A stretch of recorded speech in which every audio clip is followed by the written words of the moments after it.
everybody, I am Sharon Haver from FocusOnStyle.com, and the guy with the really silly grin is Brad Boles from the Real Housewives of New York City and the editor-at-large for FocusOnStyle.com. Hey, got it right. I know. Today, I'm going to take you on a journey to kind of in the last 25 years, there's been so many, we're seeing so much of a flashback to what happened in fashion in the 80s and moving into the early part of the 90s and what happened with the whole influence of pop culture. And it's surprising because you've been a part of that world for so many years, starting out as a stylist. As I'm sitting here with this really harsh light on me, I really can be reminded as to how much I've been part of that world. Well, no, but you were a stylist back in the day, and so a lot of those things. That day, what was that day? We don't want to talk about the actual day unless you want me to. Yeah. So one of the things. It was a long day. It was 15 years of a day. One of the things that we were reminiscing about for you that don't live in New York, which is amazing, was there was a time when there was a downtown restaurant called Odeon, which was in a very It's still there. It's still there, and it was the best omelets. It was probably at the time in the most unfashionable area of New York City. It was very dark. There were not a lot of street lights. You know, I was abducted by a cab driver there once. It was, you know how desolate it was? I think I had sex with a cab driver there. No, no, that never no. happened. I may have. Did you even ever have sex with a cab driver ever? No, no. Thank God. Actually, you know, my husband, when he was going to, he had sex with a cab driver. When he was going to fit doctor school, he actually got a hack license, and he was a cabbie for a while. Oh. So yeah, I guess I did, since my husband had a hack license. But anyway, no. I may have even been with you. I was going downtown. I'd come from a party. I was going someplace else, and I was going downtown. Right. And all my friends got off at the Odeon, and I had decided that I was really exhausted, and I was going to turn around and go home. Okay. And at that time, now it's Tribeca, and it's all busy and bustling, and has lots of lofts. There was a lot of desolate blocks, and all of a sudden this cab driver, who we were kind of saying when it was crowded, he was kind of weird. He looked like Isaac Hayes, and he had all this stuff hanging from his dashboard. It could have been Isaac Hayes. And he suddenly said, "Okay, girl," and he went and locked all the doors, and he started driving around these empty areas. And I'm like, scared to death, and all I could do is I kept repeating his medallion number, and it's like, and he eventually did take me home, but he took me on this joyride, and he had this weird cackle, and he was like, I know, laughing. but that really kind of wasn't my idea of like Odeon. The point is, no, but the point is, back then this area was really very shady and dangerous. It wasn't really shady; it was just empty at night. There were factory buildings. But it was. But what's interesting is, I mean, the crowd. That restaurant could pack a crowd. I mean, everybody was there, from Norma Kamali, Terry Mugler was there all the time. You had Berezhnikov was there. It was such an amazing. Liza Minnelli, Halston. Are you going to go into like a Liza Minnelli? No, we won't do that. But anyway, one of the things that I wanted to talk to you about, since kind of moving forward, was segueing from Odeon.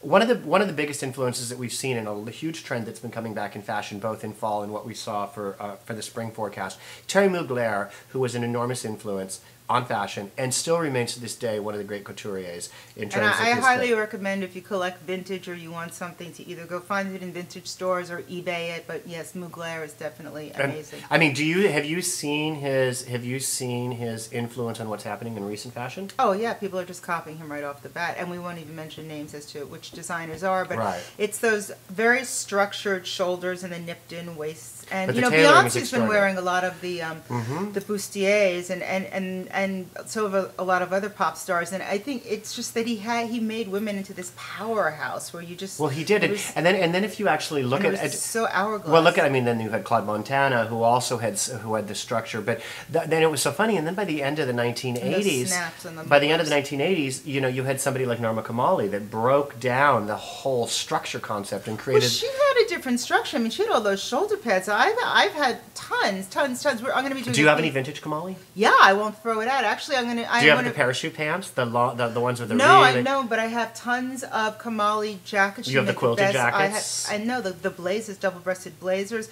And one of my favorite denim jackets that I've just pulled out and resurrected is Kamali. And coming soon on Focus on Style, I'm going to be doing a piece about what Norma's doing now with wellness, and it's just amazing. But it was the shape. And then let's talk about Debbie Harry and Stephen Sprouse. I mean, those two names are synonymous. They went hand in hand. First of all, they were great friends for many years, but it was so interesting because at the height of Stephen Sprouse's career, even before the height of his career, do you remember when he had the store in Soho? It was the old Firehouse. Yeah, absolutely. And she basically stepped up to the plate. She was out there. She supported him and really pretty much wore all Stephen Sprouse.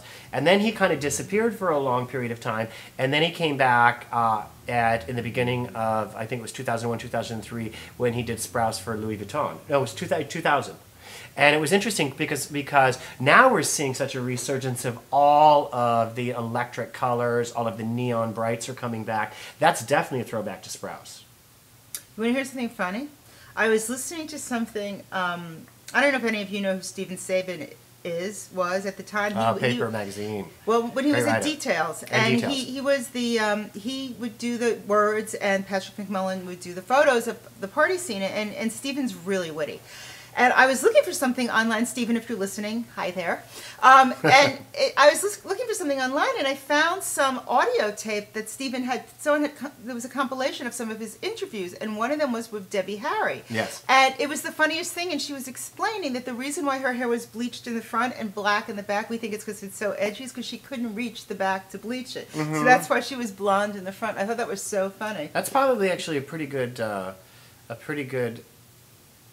determination that I think that works. That works for me. That she definitely couldn't reach the back of her head. You can't.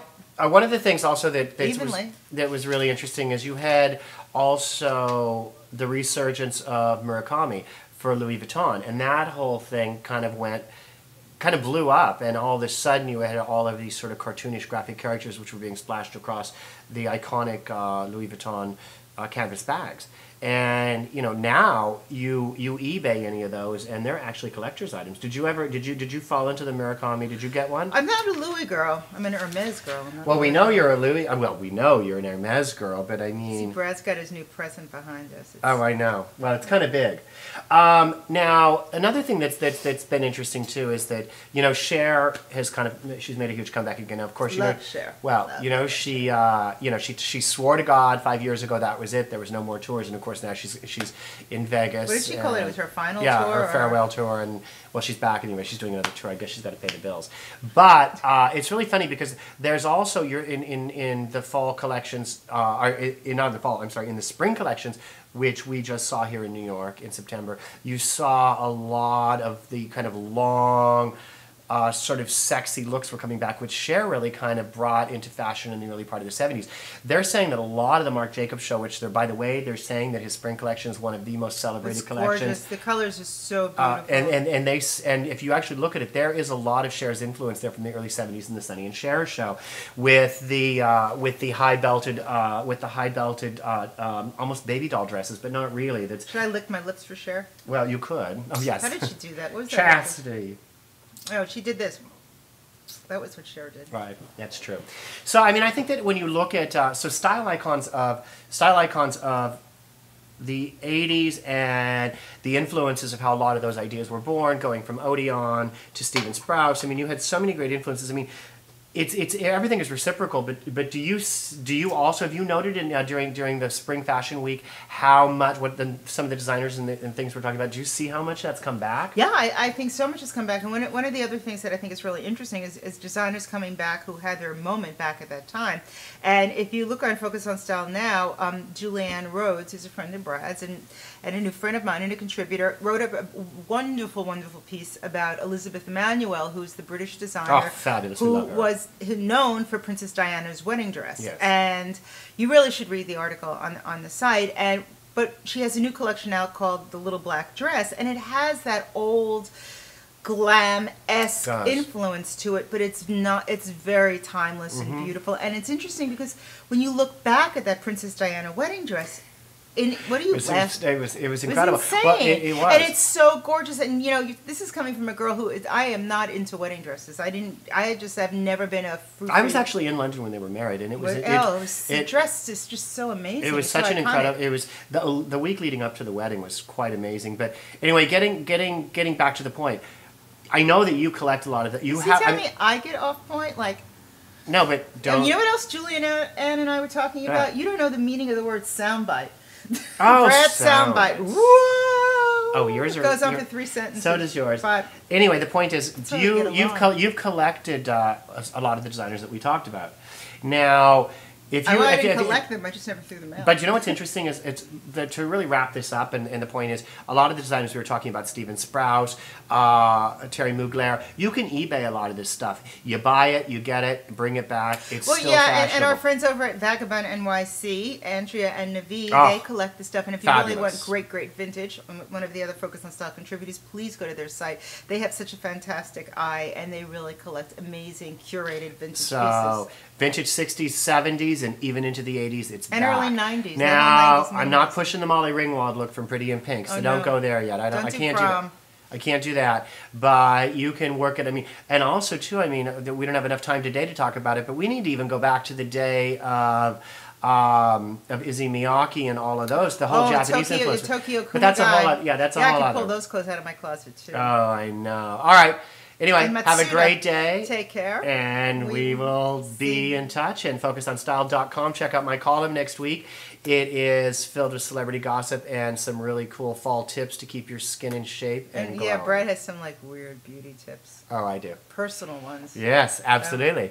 Anyway, we'll talk to you soon. Take care and bye-bye.